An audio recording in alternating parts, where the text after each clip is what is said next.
Hello everybody, thanks for coming back for another video. This is Dave, and if you tuned in today, you probably want to see how I clean out pocket knife wells. Well, for years, the go-to on cleaning these nasty, rusty pocket knife wells was steel wool, sandpaper, small screwdrivers, all of that stuff, and it works. But man, it takes some effort. So I made something and I want to share it with you. It works really well. So let's take a look at a typical pocket knife well that you might see. You've got your lint, you've got your grease, dried up oils, you've got your rust, you've got all that stuff. That's the nastiest part. That is by far the nastiest part about cleaning up old pocket knives, is the gunk and the rust and the things that accumulate down in these pocket knife wells. Recently, I made a little device and I switched over and I'm real happy with it. I want to share it with you. And here it is. Real easy to make. A lot of videos on YouTube to show you how to make something like this. Let me give you a closer look at this little soda blaster, sand blaster I made. So like I said, I just started off with an air nozzle. And then I unscrewed, this is a screw-in tip here. I had two, I had a brass one, and then I had a little steel one with holes in it. And I took the brass one and I just drilled it out to the size of this brass rod right here, this brass tubing. And I think this brass tubing came off of an old pump oiler that I had. I think it was like a cheap pump oiler with a plastic body and it cracked or something, and I kept the brass tubing that was on it.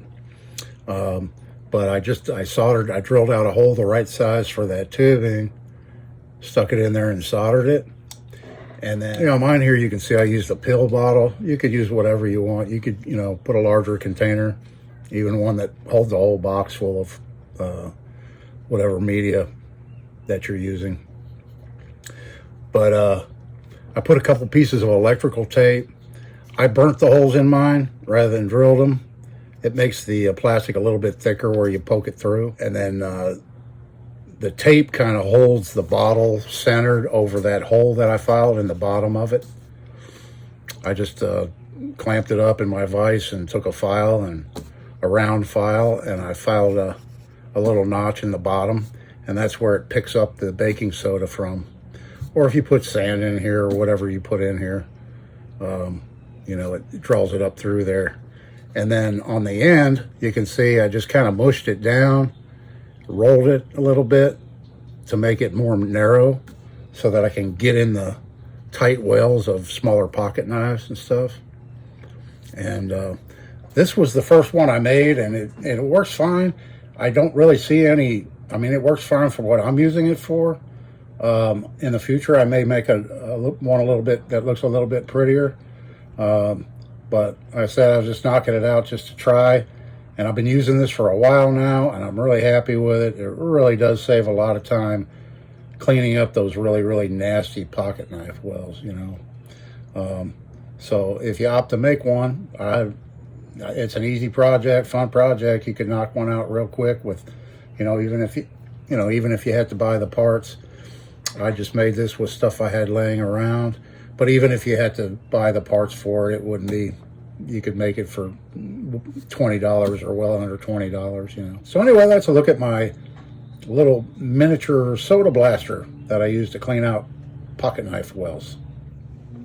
And this is perfect size, small. I can do a pocket knife well with about half of one of these bottles full of baking soda. So this box right here will last me for quite a few knives. And I'm going to try to set up the camera and demonstrate just how easy it is to use and how well it works. So before we start, let's get a real good look down in the well of this knife right here I just showed you. Try to get it. So this is what it looks like in its before state.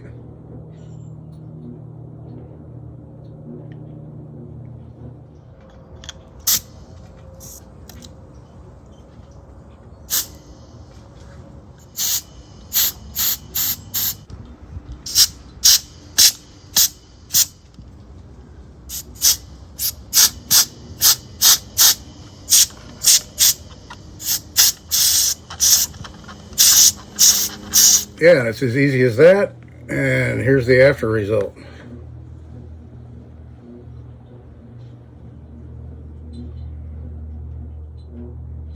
Did a pretty good job. And a whole lot faster and easier. Now, so I want to tell you, I'm only going to use this blaster on the really, really bad, rusty, cruddy pocket knives I come across. Yeah, knives that aren't too bad, like this one here.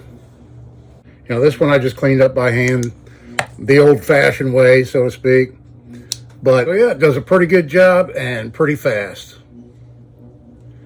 Like I said, I'm only going to use this on the really bad ones. I'll still use my old methods when it's not too bad and it's just maybe lightly rusted and a little bit of gunk in there. So in my demonstration, I used a portable air tank and I filled it up to about 80 pounds of pressure. It seems like 50 to 60 pounds is ideal. So what I'm going to do in the future using my little soda blaster, I'll put it on my compressor and adjust my pressure regulator to about 50 to 55 pounds and use it there. That would be my recommendation. That seems to be about the right pressure. And you could make a little cabinet. If I had room for one, I'd like to do that. Make a little blasting cabinet, and I may do that here in the future. Now, one thing too I should say is, you know, baking soda is abrasive, so you don't want to leave any residue of that in your knife. Make sure, if you opt to go this method and use a soda blaster to clean your pocket knife wells out when you're doing your knife restorations, I recommend really soaking these good, even washing them out in soapy water, and then hit them with WD-40 to get the moisture out before it flash rusts, just to make sure you get all of that soda out, because it is abrasive and left in between in your blades and everything, it's going to prematurely wear them out. If there's any of that abrasive residue left over inside, there's always that risk that it's going to wear the tangs of your blades out. So I recommend, you know, cleaning it really good. Maybe not just compressed air. Compressed air would probably do it, but to be on the safe side, probably some warm soapy water, rinse, open and close the blades quite a bit, and then get all that moisture displaced off of it afterwards with WD-40 or alcohol, dip it in alcohol, whatever, you know. Okay, and now I have another tip for you. So you guys that are out there and girls working on clamshell knives with shell handles such as these with the little tabs to hold them on. If you've done enough of these, I'm sure at some point you've come across where they break off. Very, very common. The other day I removed 5 sets of scales off pocket knives and I got lucky. I only broke off one tab. And it was on this fish knife and it's very rusty. And I still have this tab here and this bottom tab, but this top tab right here, it broke off. So I thought I'd show you what I do to fix that. You could just get by with these 2 tabs, probably get away with it. You could glue it on. That'd be another method, but here's what I do when a tab breaks off. So I've already got this inside surface roughed up with 80 grit, and I just need to clean it. And then I took a little piece of galvanized sheet metal here, and see if I can show you this. I kind of shaped it where it fits down in there fairly good, and I've got the tab bent over and shaped how I want it. So here's the factory. See if we can get all this on camera. There's the factory tab, and there's the tab I'm going to create. And it's actually a little bit thicker, but it'll work fine. That's the thinnest stuff I had. I could sand this down a little bit thinner, but it'll be all right. So I roughed up the bottom here, and I roughed the bottom of this up with 80 grit, and I'm just going to epoxy it inside. So if you do that, you just want to make sure, you know, that you trimmed off enough to where, you know, it's still laying flat and all that, obviously. And get everything lined up just right. how you want it. And that's what it's going to look like when it's done. And I'll have a tab again, and you'll never see that part. So let me glue that up, and I'll show it to you.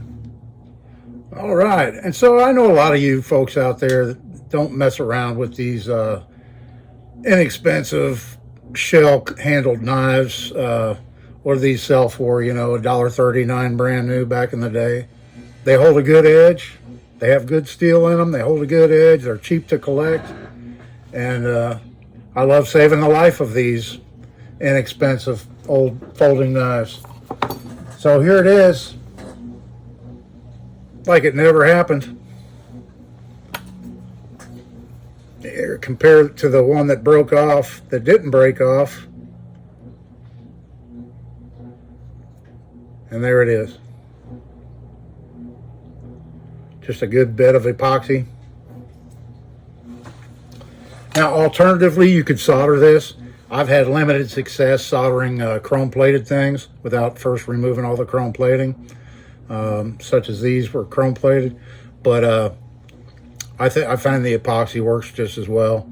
But if you wanted to give it a try and solder them in there, the only tip I can tell you is, you know, make sure, you know, you could fill this in more, but just make sure you leave enough room for your pivot pins. You know, some pivot pins stick up higher than others. And you can see it right here.